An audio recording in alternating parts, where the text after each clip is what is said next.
Olá, seja muito bem-vindo. Este é o Business, o programa de negócios da Jovem Pan News. Eu sou Bruno Meyer e vamos aos destaques da edição de hoje. AliExpress do Alibaba amplia número de voos da China para o Brasil e quer brigar com varejistas brasileiras. Quem conta mais detalhes daqui a pouco no programa, com exclusividade, é o diretor Felipe Majinski. O Google atinge 2 trilhões de dólares em valor de mercado pela primeira vez. O analista de investimentos da Toro nos ajuda a entender o que esse número representa para a empresa. Clientes da plataforma de investimentos do Nubank, o NuInvest, podem se tornar sócios do Banco Digital. A Conferência do Clima da ONU termina com saldo positivo. O balanço do COP26 será feito por uma especialista no tema. Ainda hoje nós vamos conversar com a sócia do BTG Pactual, a Marta Leonardes. O Brasil é o país que mais comprou passagens aéreas para os Estados Unidos depois que os americanos decidiram suspender as restrições de viagens impostas para turistas vacinados. Tudo isso e muito mais agora no Business. E a gente abre a edição de hoje para falar de duas gigantes americanas, a Apple e a Amazon. Ambas decepcionaram, frustraram o mercado com o balanço do terceiro trimestre, e especialmente pela falta de semicondutores que fabricam os chips. Eu vou dar um exemplo. A Apple esperava fabricar 90 milhões de iPhones no último trimestre de 2021, mas deve reduzir este número em até 10 milhões de unidades devido à falta de chips. Mas a maior frustração veio da Amazon. O lucro da gigante americana caiu 50%, registrando 3 bilhões e 150 milhões de dólares. A gente vê esse número e imagina o dinheirão no caixa de uma empresa, mas é só pensar que entre julho e setembro de 2020, esse número foi de 6 bilhões e 330 milhões de dólares. De 6 para 3. É uma queda muito significativa. Mas talvez haja uma solução para a Amazon a curto prazo. Vocês por acaso lembram de Os Jetsons? O desenho animado de Hanna-Barbera foi lançado em 1962 e retrata como seria a vida de uma família no futuro, com todas as facilidades do século XXI, como um robô que cuida dos afazeres domésticos. Pois esse futuro chegou! Para quem achava que Jeff Bezos, o fundador da Amazon, só pensava em viagens espaciais nos últimos tempos, se enganou. A Amazon surpreendeu ao anunciar o Astro. Eu estou falando de um robô doméstico que circula pela casa como se fosse um cão de pequeno porte e interage com você. Seu rosto, na verdade, é uma tela. E nessa tela aparecem olhos que abrem, fecham e têm expressão. Afinal, quanto mais simpatia, mais ficamos à vontade com ele. No cérebro do robô está a mesma tecnologia da assistente Alexa, também da Amazon. As assistentes digitais até agora estavam em nossos celulares, nas Smart TVs, nas caixas de som inteligentes e em alguns relógios. Com o Astro, a Alexa vai poder agora circular. Nas palavras de um dos principais executivos da empresa, o Astro é um passo para a Amazon tornar ficção científica em realidade. E por incrível que pareça, não há exagero nessa afirmação. Deixa eu falar duas utilidades do robozinho. O primeiro é que o Astro pode ser uma espécie de vigia da casa quando o dono estiver fora. Nesse caso, o robô pode patrulhar todos os cômodos enquanto as imagens são transmitidas em tempo real por um aplicativo. Você sai de casa, por exemplo, e caramba, esqueci o ferro de passar roupa ligado na mesa. Não tem problema. O Astro vai até o cômodo, uma varinha comprida com câmera na ponta sai de sua cabeça e vai em direção à mesa de passar e você verifica feliz que ela não está, que o ferro de passar não está na tomada. Você viajou? Calma, que o Astro está em alerta e pode mandar um sinal a qualquer momento se um barulho estranho surgir. Pode ser um bandido mesmo, ou apenas o vidro quebrado durante a noite. O segundo ponto destacado pelos dirigentes da Amazon é que o Astro pode ser um bom companheiro para os idosos ou para seu filho que ficou sozinho em casa enquanto você está de plantão no trabalho. O Astro reconhece cada um da família. Não tem jeito de dar o recado para a pessoa errada. Agora as críticas. É claro que um anúncio grandioso desse não vai ter só confetes. A principal discussão em torno do Astro é sobre privacidade. Como é que fica a nossa privacidade com um robô dentro de casa que sabe cada detalhe da residência e conhece inclusive os hábitos de consumo de todos? Bem, vamos com calma. O Astro pode ser programado para não ir a certas partes da casa e basta clicar num botão para que suas câmeras e microfones sejam desativados e com esse comando ele fica imóvel. Se empolgou? Bom, segura a emoção. Por enquanto, o Astro será vendido apenas nos Estados Unidos e não tem data de lançamento definido no Brasil.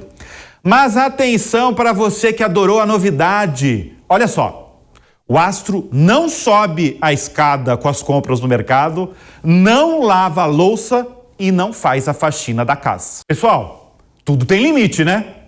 A JBS teve uma alta de 142% no lucro líquido no último trimestre, se compararmos com um ano atrás. O lucro da gigante das carnes passou de 3 bilhões e 312 milhões de reais para 7 bilhões e 585 milhões de reais. Em mais um trimestre, esse resultado foi impulsionado pelas operações da JBS na América do Norte. Uma curiosidade, no balanço da empresa, a JBS cita o crescimento da demanda por carne bovina nos mercados da América do Norte. Ou seja, americanos, canadenses, mexicanos aumentaram o consumo de carne. A JBS vem de uma ascendência nos últimos 12 meses. Em agosto de 2021, por exemplo, o grupo reportou o melhor resultado trimestral de sua história. A companhia destacou ter registrado alta em reais em todas as unidades de negócios. Uma das maiores empresas alimentícias do mundo, com sede em Goiás, ressaltou que a demanda por carne bovina continua muito forte em todo o mundo e principalmente na Ásia. O Brasil foi o país que mais teve procura e venda de passagens aéreas depois que os Estados Unidos decidiram suspender as restrições de viagens impostas para turistas vacinados. De acordo com a American Airlines, uma das principais companhias aéreas americanas, as reservas de passagens da empresa aumentaram 74% vindo do Brasil. É muito maior do que a Europa, que aumentou 40%, e o Reino Unido, que cresceu 66%. Meses de demanda reprimida, mais de um ano, na verdade, desencadearam um enorme pico de embarques na última segunda-feira, cuja exigência é o comprovante oficial de vacinação e um exame negativo recente de Covid-19. Vamos falar agora de uma gigante americana e põe gigante nisso. O Google bateu um recorde no valor de mercado nesta semana. A empresa vale hoje 2 trilhões de dólares. Esse é o valor de mercado da Alphabet, a dona do Google. As ações da gigante americana subiram e fizeram a companhia bater pela primeira vez essa marca. O primeiro trilhão de dólares do Google foi batido em janeiro de 2020. E quem está ao vivo para falar do Google é o analista de investimentos da Toro, o João Vitor Freitas. João, o que dá para falar de uma empresa que vale hoje no mercado 1 trilhão de dólares? O que isso representa? Então, acho que, vamos lá, isso mostra, né, em primeiro lugar, a capacidade que o Google teve de, ao longo desses anos, crescer a taxas absurdas, né, ganhar penetração em, assim, praticamente todos os setores e no mundo inteiro também, né, então, isso que fez a empresa chegar nessa escala enorme que ela tem hoje, de 2 trilhões de dólares. Poucas empresas, a gente viu passando a marca do trilhão, né, a gente até viu a Tesla passando o primeiro trilhão recentemente, a gente teve a Microsoft também acima de 2 trilhões, mas, assim, são poucas, né, realmente empresas aí que estão na elite, são pouquíssimas empresas que chegam numa escala tão grande quanto essa. É bom você falar isso, né? Porque esse, na verdade, não é um recorde do mercado, né? Outras empresas, você deu o exemplo da Microsoft, que, se eu não me engano, foi em junho que ela atingiu esse grupo de elite de 2 trilhões de dólares. Mas eu queria fazer uma observação até. As empresas listadas na B3, na Bolsa de Valores de São Paulo, elas não atingem o trilhão de dólares, né? São muitos bilhões, mas não atingem nem 1 trilhão, né? Isso, com certeza, assim, se a gente somar toda a capitalização de mercado de todas as empresas listadas no Brasil aqui, a gente fica bem longe, né? Os maiores que a gente tem na América Latina, aí a gente tem, por exemplo, o Mercado Livre, que nem é listado aqui na B3, a Vale também estava ali pau a pau brigando com o Mercado Livre, mas com essas quedas recentes acabou ficando um pouco para trás. Mas assim, bem longe ainda dessas big techs aí, né, que tanto que essa escala delas acabaram fazendo com que cada vez mais, né, com o passar dos anos, elas ficassem mais representativas ali do S&P 500, né, então a composição do S&P 500 fica cada vez mais concentrada aí nessas grandes empresas de tecnologia que realmente estão dominando. Deixa eu fazer uma observação sobre o lucro trimestral do Google, que foi divulgado no fim de outubro, há poucas semanas, que foi de 18 bilhões e 936 milhões de dólares. E o Google vai muito bem porque, na verdade, nenhuma empresa vende tantos anúncios na internet como o Google. Vende no YouTube, vende no site de busca. João, essa é a razão principal, a venda de anúncios do Google, de ela estar indo tão bem? Olha, assim, as receitas com anúncios, né, são de longe a parte mais significativa da receita. E, assim, Google, a gente já tem como referência, né, que é procurar alguma coisa na internet, é o motor de busca do Google. O YouTube também vem crescendo cada vez mais. Então, de receita com anúncios, o Google bateu aí 53 bilhões de dólares no trimestre, né, um número estratosférico, e isso daí representa um crescimento de mais de 40% em relação ao mesmo período do ano passado. Né? Então, não só ele ser essa marca dominante e gigante nesse mercado que mais cresce, né, de propaganda digital, cada vez fica mais relevante a parte de advertisement dentro da internet, mas ele também consegue continuar crescendo a taxas muito altas, mesmo com a escala que ele já tem, né? Porque a gente sabe que é muito mais fácil você ter uma taxa de crescimento elevada quando a sua receita é pequena, mas uma receita de 50 bilhões de dólares com anúncio num trimestre, isso é vindo aí de 37, né, bilhões, então assim, 16 bilhões de aumento nominal de receita realmente é um número gigante, né? Acho que esse motor de crescimento do Google, essa capacidade de continuar crescendo é com certeza o diferencial da empresa, né? E além disso ele também tem outras fontes aí, o Google está investindo bastante também na parte de cloud para poder correr atrás ali da Microsoft, da Amazon, né, com Azure e AWS respectivamente, que também estão ganhando cada vez mais relevância. Então, assim, acho que o Google tem várias avenidas de crescimento, né? Tem até a linha de receita que eles citam como other bets, que seriam outras apostas, e nisso tem até carro autônomo lá dentro. Então, diversas outras opcionalidades que a gente vê dentro ali da Alphabet. Agora eu queria que você explicasse rapidamente, mudando de gigante americana, por que o lucro da Amazon chegou a cair 50% nesse último trimestre? Olha, a gente, no resultado trimestral da Amazon, a gente acabou tendo algumas pressões, né? Eu acho que a gente viu isso no resultado de uma quantidade enorme de empresas citando essas quebras de supply chain acarretadas aí pela pandemia. Então, cadeias de suprimento, várias empresas tendo problemas com supply chain pelo mundo, uma certa inflação também aí de custos com trabalho, né? A gente estava vendo a situação de trabalho lá nos Estados Unidos estava um pouquinho complicada, salários tendo ganhos reais expressivos, então isso também representou um ganho relevante de custos. João, eu agradeço demais a sua participação aqui no Business. A gente sempre gosta de falar das gigantes americanas porque elas têm um valor de mercado que é uma coisa impressionante. Volto a repetir, nem todas as empresas listadas na B3, na Bolsa de Valores, atingem 1 trilhão. Só o Google está com valor de mercado de 2 trilhões de dólares. É uma coisa muito impressionante, né, João? Acredito que elas estão bem posicionadas aí para nos próximos anos continuarem crescendo. João, muito obrigado mais uma vez pela sua participação aqui no Business. A Apple anunciou que está lançando um serviço de ferramentas de negócios para empresas com até 500 funcionários. O objetivo é concorrer com os rivais Google e Microsoft, que atualmente dominam os mercados de educação e serviços empresariais. E como é que vai funcionar o Apple Business Essentials? A ideia é que ele economize tempo das empresas e otimize as etapas de gerenciamento dos funcionários. Eu vou dar um exemplo.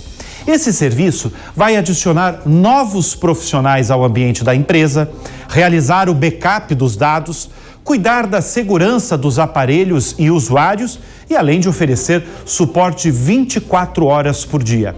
O serviço está programado para um lançamento completo em março de 2022.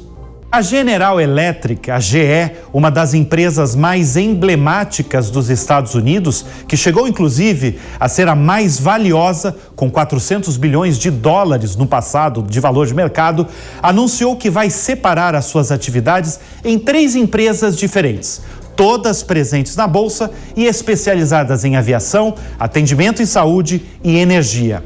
A GE foi criada por Thomas Edison no final do século XIX e é um dos grandes símbolos da indústria americana, com presenças em setores como finanças, computação, meios de comunicação e transportes. Clientes da plataforma de investimentos do Nubank, o NuInvest, podem se tornar sócios do banco digital desde a última semana. O banco diz que esta é uma chance de mais pessoas começarem a investir em renda variável e não só em renda fixa. Com a previsão do IPO para dezembro, o valor das ações devem ficar situadas entre 10 e 11 dólares e listados na New York Stock Exchange, em Nova York. Ao todo, o valor total da oferta global do Banco Digital, fundado em 2013, é calculado em 3 bilhões de dólares, ou aproximadamente 16 bilhões de dólares. Segundo o balanço do terceiro trimestre, o banco alcançou 35 milhões de clientes ativos mensais. Agora chegou a hora de falar sobre perspectivas. O que será que empresários, presidentes, homens e mulheres de negócios vão enfrentar em 2022, na economia tanto do Brasil quanto no mundo? Será que a gente vai crescer? Para fazer uma análise detalhada e precisa, nós ouvimos um dos maiores especialistas do assunto no país. Acompanhe agora a minha conversa com o economista-chefe da XP Investimentos, o Caio Megali. Qual que é o melhor momento para um empresário brasileiro fazer uma aquisição ou fusão nos dias de hoje? Normalmente, em momentos em que os preços estão baixos, né? E o momento que os preços estão baixos são momentos de crise, momentos de incerteza. Então, e também em momentos em que se consolida a demanda, que também é uma outra característica da crise. Quer dizer, quando você tem a crise, a demanda normalmente fica mais restrita e se consolida em alguns poucos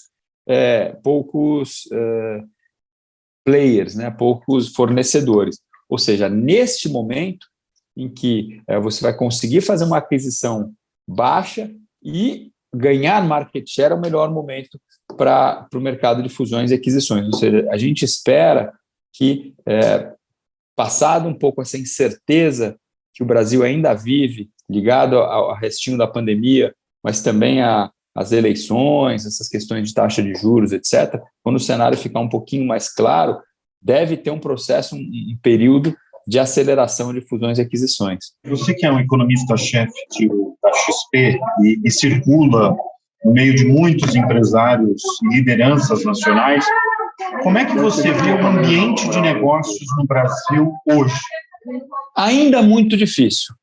O Brasil tem melhorado, tem avançado nesse quesito, até naqueles que nós somos mais deficientes, por exemplo, pagamento de impostos, né? Ainda temos uma miríade tributária muito complexa, muitas regras, né, que se alteram a todo momento, mas a Receita Federal do Brasil tem feito alguns avanços, algumas consolidações que ajudam na margem aqueles que têm que pagar impostos, cumprir obrigações acessórias, né? O tempo de abertura de empresas, que é um outro avanço muito relevante feito pelas várias esferas de governo, né? No passado não tão recente, não tão longínquo, a gente demorava 50, 60 dias, às vezes 100 dias para abrir uma empresa. Hoje, empresas de baixo risco você abre em questão de horas, Quer dizer, a digitalização e a burocratização da economia caiu bem. Qual é a perspectiva do empresário brasileiro em 22? Acho que o empresário está muito cauteloso com relação ao ano que vem, que é um ano de ajuste, né? Por um lado, do lado econômico, é um ano de ajuste, porque esse ano aqui de 2021 foi um ano em que a economia cresceu, principalmente no primeiro semestre, aceleradamente pelo lado da demanda. Começamos a ter muitas restrições e muitos problemas do lado da oferta, de forma que os custos subiram muito, a inflação subiu muito, a gente viu a inflação batendo perto de 10%, aliás, superando 10%, né, a inflação ao consumidor, o IGP está muito mais alto do que isso, e quando a economia está descendo, você precisa de um freio de arrumação, né, precisa dar uma pisada no freio, sobe juros, diminui um pouco a liquidez da economia para botar o trem de volta no trilho. Então, as pessoas sabem disso. E do lado político, é um ano de eleições. Ano eleitoral é um ano que provoca cautela e incerteza em qualquer lugar do mundo, no Brasil também, né? Então, a gente está indo para um ano. E faltou outro componente que eu não comentei, né? O mundo também está se ajustando. Essa questão de inflação alta, o carro meio derrapando, precisando subir juros, no resto do mundo também está assim, né? A inflação dos Estados Unidos está acima de 6%. Uma inflação que normalmente roda em 1,5%, 2%, né? Multiplicou por 3%. Aqui multiplicou por 10% a inflação, lá, aliás, por 5%. Lá multiplicou por 3%, mas subiu bem. Então o Banco Central lá vai ter que pisar no freio. Então é um ano de ajuste. Deixa eu focar, você falou rapidamente, eu gostaria que você explorasse mais como a eleição presidencial de 22 vai afetar o universo empresarial no Brasil. De que forma isso, e de que forma até pode ser dramático para a vida do empresário? Acho que primeiro você tem essa questão da campanha e da polarização, né? Não é bom o diálogo feito com a polarização agressiva, né, que pode gerar efeitos colaterais ao longo do tempo complexos, né? Você toma decisões muito intempestivas, né, durante a campanha, etc., que se compromete com benefícios ou despesas futuras que não são sustentáveis, né? E aí acho que a gente cai no principal ponto da eleição, que tem a ver com a capacidade dos empresários de se planejar, que é a questão fiscal. Se coloca nos sapatos de um empresário que olha para o governo e vê a dívida do governo crescendo sem parar. O empresário vai pensar o seguinte: esse cara aqui, em algum momento ele vai ou emitir moeda para pagar a dívida e vai gerar inflação, ou vai aumentar imposto para pagar os custos. Qual que é a perspectiva da XP mesmo para a economia ano que vem? Nossa projeção é de 0,8% de crescimento. Esse 0,8% de crescimento ele se dá muito em função da agropecuária, que deve ir bem, né? A gente tem uma perspectiva de chuvas boas daqui. Já está chovendo bem, né? O que, aliás, inclusive reduz um pouco aquele risco de racionamento que foi colocado há um tempo atrás, que esse era um outro fator pesado sobre a confiança dos empresários e que está aliviando um pouco, né? Então, o agronegócio eu acho que vai bem. Acho que a indústria pode recuperar um pedaço da queda que ela está observando agora nos últimos meses. A indústria no Brasil cai há 4 meses seguidos, mas isso está acontecendo no mundo inteiro. Não é por falta de demanda, o problema é que falta insumo de produção, faltam diversos itens que muitas vezes não se consegue nem chegar no Brasil por conta de falta de fretes, alta de custos de transporte, etc. Então, o mundo está passando por esse momento de escassez de fatores de produção que pode se normalizar no ano que vem. A expectativa é que se normalize no ano que vem. Então, quando normaliza, dá uma voltadinha na indústria. Mas eu acho que a principal força da economia para o ano que vem vai ser o agronegócio, enquanto desse ano foi a reabertura. O agronegócio ele salva o país, os fazendeiros, os pecuaristas, eles são os grandes homens de negócios do país hoje? Eu não diria que eles são os grandes homens de negócio, mas certamente a nossa agropecuária é uma das mais tecnológicas do mundo. O nosso ambiente aqui físico também é muito favorável, tem muito espaço para ganho de produtividade ainda, é isso que indicam todos os estudos da Embrapa. Então, é muito bom o país ter um setor forte como o agronegócio, que é descorrelacionado do resto da economia, né? Ou seja, se o juro sobe, se o juro cai, se a produção industrial sobe, cai, ela afeta pouco o agronegócio. O agronegócio depende de fatores climáticos, principalmente, e de demanda internacional, que deve se manter forte ao longo do tempo.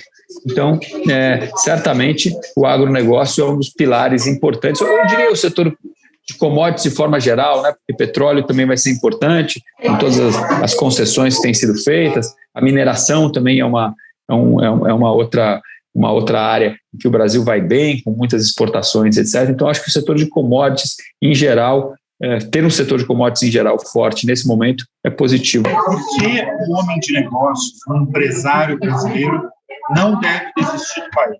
Olha, o Brasil é um país muito, muito promissor, né?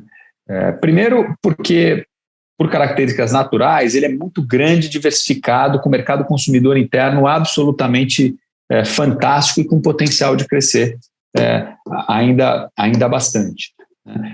E esse potencial de crescer é turbinado por uma revolução que está acontecendo no mercado financeiro, que é o fato dos juros terem caído muito, né? Mesmo com essa subida do Banco Central agora, nós estamos falando assim, que num cenário ruim, o juros pode chegar em 12%. Há 5 anos atrás, 12 era um juro baixo para o Brasil, né? Era visto como baixo. E hoje é um juro muito alto. Ou seja, a gente mudou de patamar de taxa de juros, a competição no mercado de capitais é muito mais forte, então as fontes de financiamento das empresas se diversificou demais. E nós temos feito algumas reformas interessantes, né? Os marcos legais que eu mencionei, as concessões que têm sido aceleradas, né? Então, acho que o Brasil é um país que tem suas dificuldades, tem seus problemas. A gente comentou aqui no início, né, sobre o problema do ambiente de negócios, que ainda é um desafio muito grande a ser superado, mas conforme o governo vai conseguindo, o governo e nós mesmos, né, os brasileiros, vamos conseguindo superar esses entraves, as oportunidades de crescimento são muito grandes, né? A gente viu mesmo em momentos de pandemia, empresas que pouca gente dava importância há anos atrás, crescendo, fazendo IPOs, expandindo lojas. Então, acho que esse potencial do Brasil a gente não encontra em qualquer lugar do mundo, não. O ambiente de negócios no Brasil, que você acompanha, porque você tem contato praticamente diário aí com empresários brasileiros, você sente que eles estão otimistas em relação a curto, médio, longo prazo do país? Acho que a curto prazo, não. Porque a curto prazo, acho que as principais reformas que podiam ser feitas foram, ainda faltam muitas e a gente entrou num ambiente eleitoral, talvez, de polarização muito cedo, né? Normalmente, eu até mencionei aqui há um tempo atrás, né? um pouquinho atrás, que ano eleitoral é um ano de incerteza e de pisada no freio em qualquer lugar do mundo. Mas, normalmente, isso acontece, no máximo 6 meses antes da eleição, né, que você dá uma paradinha para ver o que vai acontecer. A gente está nessa de discussão eleitoral já há alguns meses e ainda falta um ano para o pleito, né? Então, dessa vez começou muito cedo, isso atrapalha um pouco as reformas, atrapalha tira o foco, né, da política econômica do país. Mas, por outro lado, quando a gente olha para mais médio prazo, as grandes reformas que ainda faltam, e eu listaria aqui a tributária e a administrativa, fora algumas privatizações, elas têm amadurecido. Eu acho que não amadurecido o suficiente para ser votada neste mandato presidencial, mas eu acho que ela está madurinha para, no próximo mandato presidencial, a gente avançar, pelo menos com a reforma administrativa e com a reforma tributária, e aí vai caber ao próximo governo levantar essa bandeira. Mais que ótimo aí nossa conversa. Maravilha, não, um prazer, foi uma honra estar aí com vocês. E a Petz anunciou uma oferta de ações. A rede de pet shops informou durante a semana que o Conselho de Administração aprovou a realização de oferta pública primária de 41 milhões de novas ações ordinárias. O fato relevante foi enviado à Comissão de Valores Mobiliários, a CVM. Você já ouviu falar dos carros da Rivian? A empresa que fabrica os carros que estamos mostrando teve o maior IPO dos Estados Unidos desde 2014, levantando 11 bilhões e 900 milhões de dólares. A Rivian é uma startup de veículos elétricos que tem a Amazon entre seus principais acionistas. A gigante de Jeff Bezos tem uma participação de 20%. As ações da Rivian chegaram a disparar mais de 50% na estreia na bolsa de Nasdaq na última quarta-feira, dando à montadora de carros elétricos a marca de 100 bilhões de dólares em valor de mercado.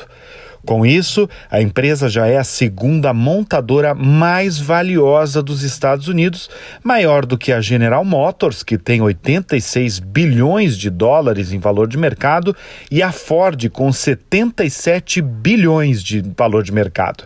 A Rivian só está atrás dos negócios de Elon Musk, a Tesla, que é avaliada em pouco mais de $1 trilhão. Falta de peças derruba a produção de veículos e deve continuar afetando o setor automotivo no ano que vem. A produção da indústria automobilística recuou 25% em outubro, na comparação com o mesmo mês de 2020. O presidente da ANFAVEA, Associação das Fabricantes de Veículos, Luiz Carlos Moraes, ressalta o agravamento da falta de peças e componentes nas linhas de montagem, que provoca a paralisação sistemática das atividades do setor. E agora a gente está enfrentando, desde o início do ano, as consequências na cadeia de logística, na cadeia de produção, e isso tem afetado substancialmente vários setores na economia, mas o setor automotivo, em especial por conta dos semicondutores. O Brasil está inserido numa crise global. Consultorias internacionais apontam que somente neste ano de 2021 haverá uma perda de 10 a 12 milhões de veículos que vão deixar de ser fabricados no mundo. A expectativa de normalização passava pelo segundo semestre de 2022, mas agora o setor já avalia 2023. E para 2022 também já há uma perda estimada em 5 milhões de veículos. É um grande desafio. Nós estamos tentando fazer um grande esforço para fechar o ano com melhores números em termos de produção, para poder atender os clientes, a demanda que tem aí, tanto de veículos comerciais como de veículos leves, demandas de rede de concessionários, demanda de clientes finais e também a grandes frotistas em especial. As vendas acompanharam o tombo da produção, menos 24,5%. No pior mês de outubro desde 2016. No acumulado do ano, as montadoras produziram 1.820.000 carros, comerciais leves, caminhões e ônibus, uma alta de 16,7% sobre janeiro a outubro de 2020, ano marcado pela pandemia e fechamento prolongado de fábricas e concessionárias. O AliExpress, o site de varejo do gigante chinês Alibaba, anunciou que todas as semanas vai ampliar de 5 para 6 o número de voos fretados, trazendo mercadorias da China para o Brasil. Nós convidamos o diretor da AliExpress, o Felipe Mojinsinski, por acaso, o primeiro funcionário da companhia no Brasil. Felipe, quais os objetivos da AliExpress, principalmente focando agora na agilidade dessa troca de produtos, visando a Black Friday no fim de novembro? Olá, como vai? Uma alegria, um privilégio poder conversar com a audiência da Jovem Pan. O AliExpress ele atua no Brasil há 12 anos, enviando encomendas internacionais, mas apenas há um pouquinho mais de um ano ele passou a ter operação localmente, né? Esse finalzinho de ano ele é absolutamente estratégico para o e-commerce brasileiro e quanto mais para nós. Há duas grandes datas promocionais que ocorrem nesse final de ano. Uma delas é o 11 de novembro, o Double 11, que é o maior festival de compras do mundo, é uma data criada pelo AliExpress, pelo grupo Alibaba. Só para te dar uma ideia, no último ano essa data movimentou no mundo 74 bilhões de dólares. Isso é 8 vezes mais do que a Black Friday movimenta nos Estados Unidos, né? E há também no final de novembro, notadamente, a Black Friday aqui no Brasil.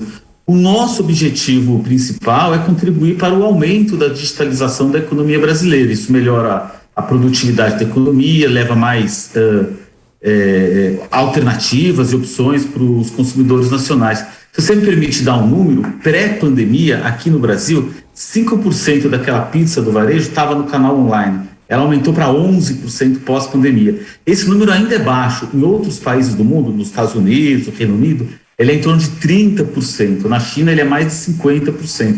Portanto, há um enorme espaço para a gente trabalhar a digitalização do varejo e da economia do Brasil. Ô Felipe, o consumidor brasileiro que compra pela AliExpress, ele demora, em geral, uma semana para o produto chegar no Brasil.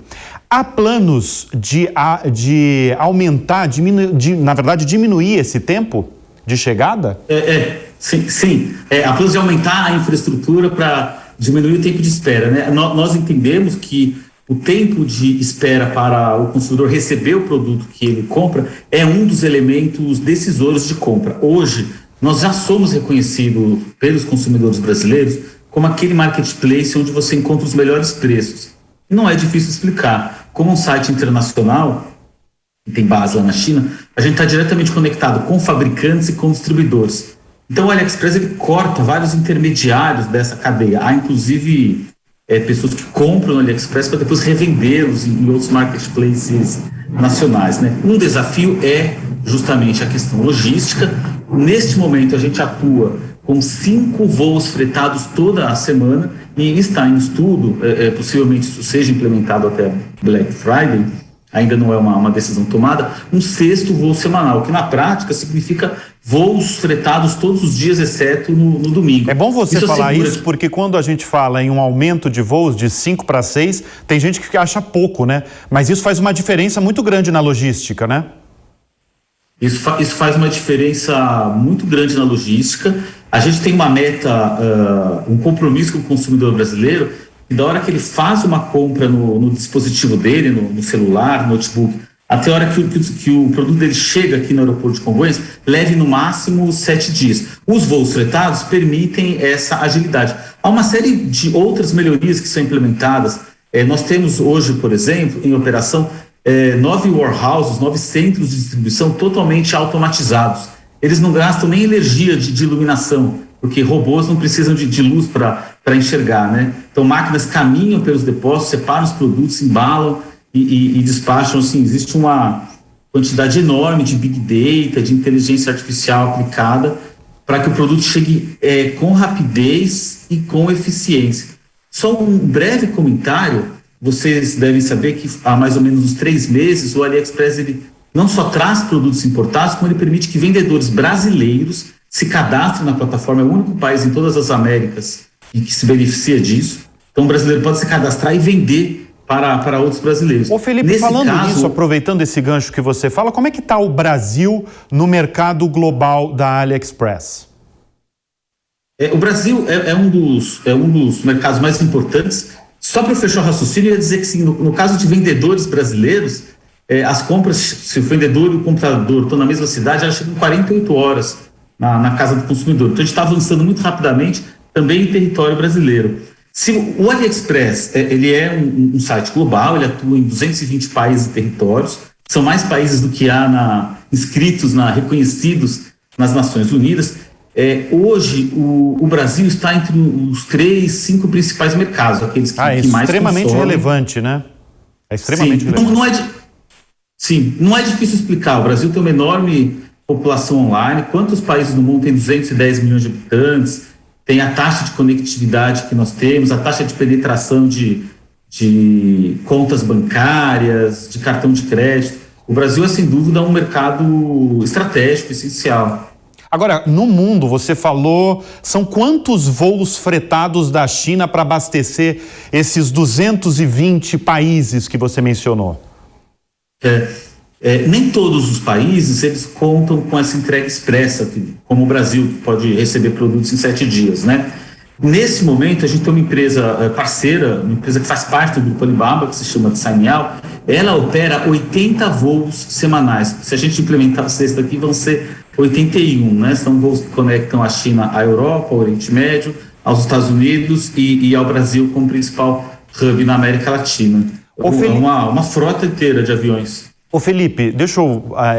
a AliExpress não tem um centro de distribuição no Brasil, diferente das concorrentes, as varejistas brasileiras.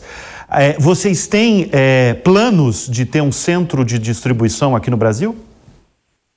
Sim, esse é um caminho natural da nossa evolução no mercado brasileiro. A gente vem caminhando passo a passo. Como eu disse, apenas pouco mais de um ano que o AliExpress tem escritório e operação no Brasil. Nesse ano a gente implementou os voos fretados, a gente contratou a equipe local, a gente permitiu que vendedores locais entrassem na plataforma. O próximo passo é, sem dúvida, você ter um centro de distribuição local que possa dar maior agilidade à distribuição dentro do território nacional, que é muito desafiadora, né? O Brasil é um país continental, com muitos desafios logísticos. É muito desafiador, como você bem falou. Agora, a AliExpress, ela tem uma competição acirrada no Brasil, né? Tem, de um lado, as varejistas nacionais, Magazine Luiza, Casas Bahia, e, de outro lado, tem uma gigante americana chamada Amazon. Quais são os planos de vocês? Na verdade, como se manter num mercado tão acirrado, tão disputado? Eu acho que o principal ponto para que a gente seja relevante e continue crescendo e conquistando o mercado é que a gente consiga assegurar uma boa experiência de compra para o usuário. O usuário quer comprar um produto de qualidade, por um bom preço, que chegue rápido, que tenha um bom atendimento pós-venda, uma logística adequada, formas de pagamento simplificadas. O AliExpress foi o primeiro desses marketplaces internacionais a implementar o pagamento por Pix. Há um estudo feito por uma consultoria chamada Converge, que mostra, por exemplo, que hoje, nesse momento que nós conversamos, o market share, o volume de vendas que o AliExpress tem no Brasil, ele é o dobro da Amazon, né? O AliExpress ele entrega em 7 dias e ele não cobra assinatura, não existe o AliExpress Prime para você receber mais rápido, né? Então, esse conjunto de esforços, ele se coloca como nossa principal estratégia. No entanto, quando a gente olha uma figura mais ampla, o nosso maior competidor não é o player A, B ou C. O nosso maior competidor é a maturidade digital do mercado brasileiro. Como eu comentei há pouco, o Brasil ainda em comparação com outros países, pouco digitalizado. Você tem uma enorme quantidade de varejo que ainda está nas lojas offline. Portanto, essa pizza pode crescer e aí a fatia de cada um vai ser maior. Felipe, agora uma curiosidade. Quais são vamos chamar, os 3 produtos mais consumidos pelos brasileiros? O que o brasileiro pede no site de vocês? Essa pergunta não é difícil de responder. São eletrônicos, roupas e brinquedos. Eletrônicos é simples também de a gente compreender. Grande parte da indústria de eletrônicos está posicionada fora do Brasil. A legislação brasileira permite que qualquer pessoa compre itens para uso pessoal de até $50 sem pagar imposto de importação. Então é muito vantajoso trazer eletrônicos. Brinquedos e indústria de moda são as 2 categorias que aparecem na sequência como as mais consumidas pelos brasileiros. Felipe, diretor da AliExpress, o primeiro funcionário da empresa aqui no Brasil, muito obrigado pela sua participação no Business. Eu que agradeço e parabéns pelo trabalho de vocês. Um abraço, fico à disposição. Agora vamos tratar do assunto que movimentou as últimas 2 semanas no mundo e principalmente nas empresas. Eu estou falando da Conferência do Clima da ONU, a COP26, que encerrou na última sexta-feira em Glasgow, na Escócia. No setor privado, como consequência, 100 empresas brasileiras se comprometeram a se tornar positivas por natureza. E para fazer um balanço da COP, eu vou receber a sócia do BTG e responsável pela área de responsabilidade social, que é a Marta Leonardes. Marta, é um prazer muito grande recebê-la aqui no Business. Eu gostaria muito que você fizesse um balanço da COP26, falando em termos das empresas. Bom, acho que está muito positiva. Nunca nós vimos a presença tão relevante nas empresas da COP. Só do Brasil foram 100 empresas presentes e o setor privado se posicionando como parte da solução climática, né? E isso aumenta a eficiência e os resultados. Então, é o seguinte, esse documento assinado pelas empresas em conjunto são os primeiros passos. Então vamos recapitular o que o Brasil fez. O Brasil se comprometeu com redução das emissões em 50% até 2030, neutralidade climática até 2050, zerar desmatamento legal até 2028 e o Brasil também cedeu na questão da contabilidade do carbono vendido. Então acho que isso é o resumo geral do que aconteceu nessas últimas 2 semanas. Marta, nos últimos tempos aumentou muito o interesse, né, das empresas, que eu digo nas 3 letras mais faladas do mundo corporativo, né? ESG, uma coisa impressionante, que é tudo que relaciona ao meio ambiente, ao social e à governança. Você que é uma liderança muito relevante na área de responsabilidade social, gostaria que você explicasse por quê, qual a razão de cada vez mais as empresas pensarem em pautas ESG. Bom, Bruno, primeiro eu acho que é importante a gente recapitular o que é ESG. Então, o E está ligado diretamente ao meio ambiente, o S é a relação das empresas com as pessoas e a sociedade, e o G se refere à administração das empresas. Então, as empresas, elas estão sendo chamadas para se posicionarem diante dos desafios ambientais e sociais enfrentados na sociedade, né? Existe uma pressão geral dos clientes, dos investidores, dos colaboradores e da sociedade em geral. Então, esse é um momento que nós estamos vivendo de transformação. Vou falar do meu setor. O setor financeiro, por exemplo, pode criar instrumentos e oportunidades econômicas para financiar essa transição de economia de baixo carbono. Então, desde green bonds até transações incentivadas com menores taxas e criar uma cultura na direção sustentável. Então, as empresas, elas já têm feito práticas, né, para transformar suas operações e reduzir os impactos sobre o aquecimento global. E eu acho que a COP foi uma oportunidade e uma plataforma para mostrar isso. Quer dizer, então, a empresa hoje que não pensar nessas 3 letras ESG, você acha que ela vai ficar para trás? Ela não tem como. Não tem como. E as novas empresas, as que estão começando agora, elas é muito mais fácil, porque elas já podem começar com isso na sua base. Né? Então, as empresas mais antigas, elas têm que trazer isso novamente, né? E elas precisam reformular isso de dentro para fora. Mas as novas não têm como já não nascer desse jeito. Marta, o ministro Paulo Guedes, o ministro da Economia, falou em um evento recente do BTG que se o futuro é verde e digital, nós, brasileiros, já estamos com o pé no futuro. Você é uma liderança que pensa em ações responsáveis para uma empresa de ponta como o BTG Pactual. Como é que uma empresa no Brasil ou no mundo pode ser transformadora tanto para a sociedade quanto para um país? Eu acho que é o momento das empresas, né, se unirem com o governo e a sociedade e investirem em projetos sociais e ambientais. Então, acho que é importante dizer o seguinte, a doação, ela é um investimento social, porque ela tem um retorno para a sociedade.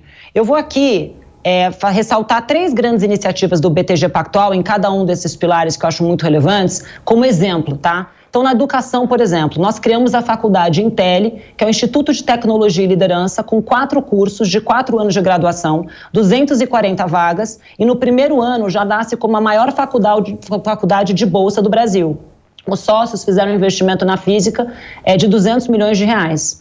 Por exemplo, também no meio ambiente, semana passada nós lançamos em parceria com a Conservation International o Landscape Capital, que é um fundo que vai captar $1 bilhão para comprar terras devastadas no Brasil e na América Latina e reflorestar para preservação e manejo sustentável. E para a sociedade, nós criamos o BTG Soma, que é a aceleradora de ONGs, que ela nasceu durante a pandemia para capacitar as organizações sociais do Brasil através de aulas e mentorias por 1 ano. A gente já está na 3ª edição, com mais de 400 colaboradores voluntários e 30 ONGs aceleradas. Então, qual que é o meu ponto aqui? Todos nós precisamos contribuir para ter uma sociedade com menos desigualdade e para preservar o meio ambiente. É o papel de todos.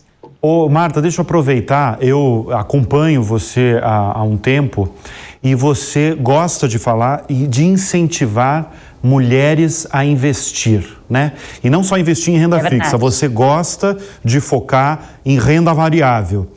como ultrapassar, é um desafio, eu imagino, para você, uma liderança, de incentivar e trazer mais mulheres para investir, e principalmente na Bolsa de Valores, né? Eu acho que a gente teve o que aconteceu durante a pandemia, que aumentou muito, né, o número de mulheres que investem na Bolsa. E eu acho que isso foi uma coisa que não tinha sido vista antes, né? Mas ainda é muito pequeno em relação aos homens. E o que eu acho que é o seguinte, o que eu prego muito é que mulheres empreendedoras investem e mulheres precisam investir o seu próprio dinheiro. Por quê?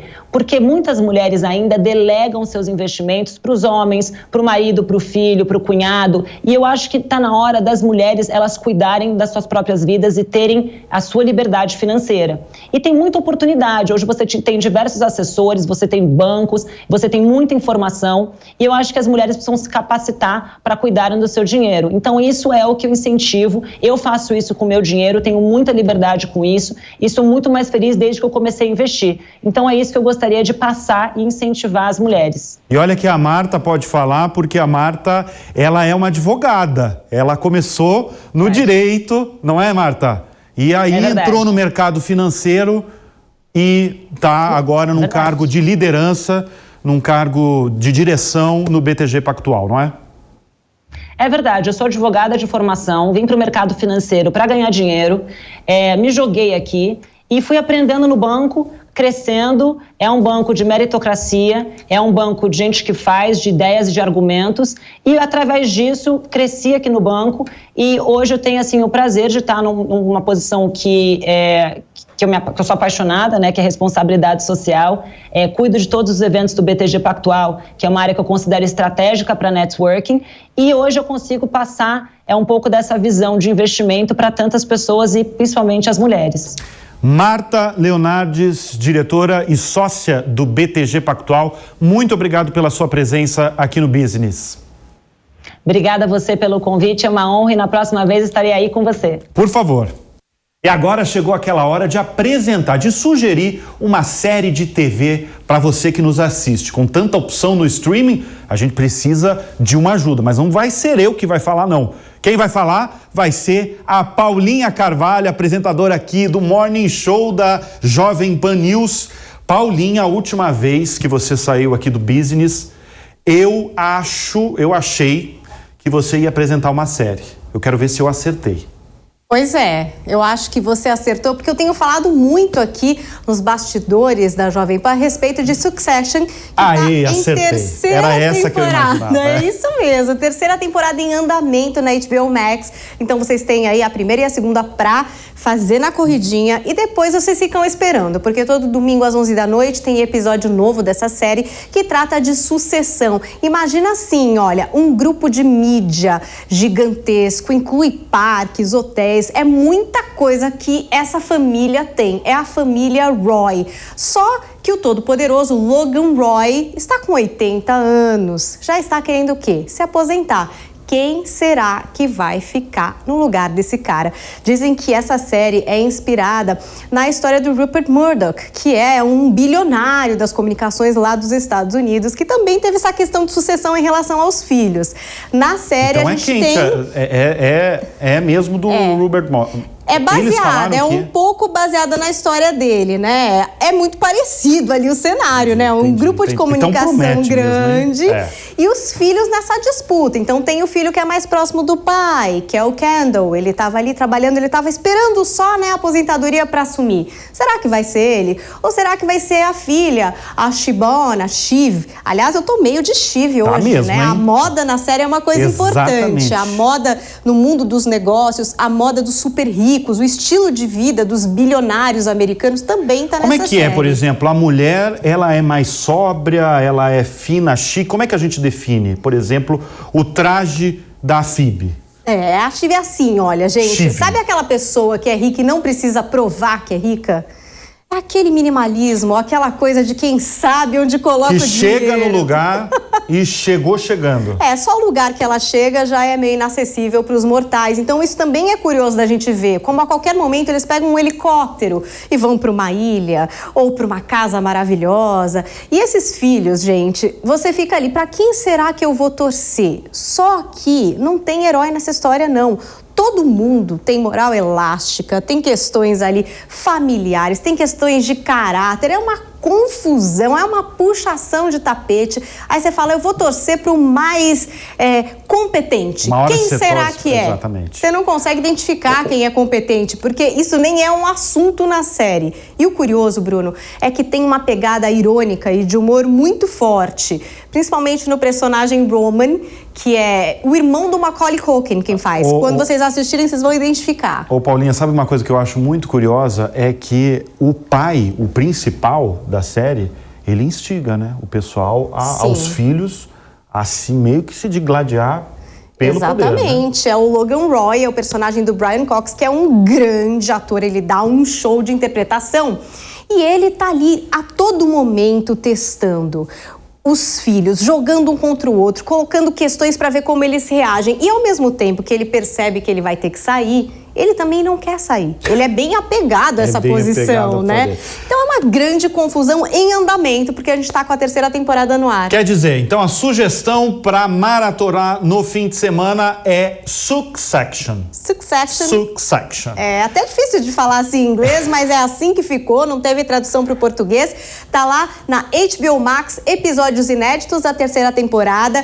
Todo domingo, às 23 horas. E se você quiser fazer aquele apanhadão, é só tacar o play aí na 1ª e na 2ª temporada. Vai ser uma delícia. E me conta se você não vai se apaixonar pelo Greg, que é outro personagem muito incrível, o sobrinho de Logan Roy. Ele tem ali um humor muito divertido dentro de Succession. Essa é Paulinha Carvalho, que todo sábado tá aqui no Business, sempre recomendando uma série de TV para você. Obrigado, Paulinha. Obrigada a você e tchau, tchau para vocês.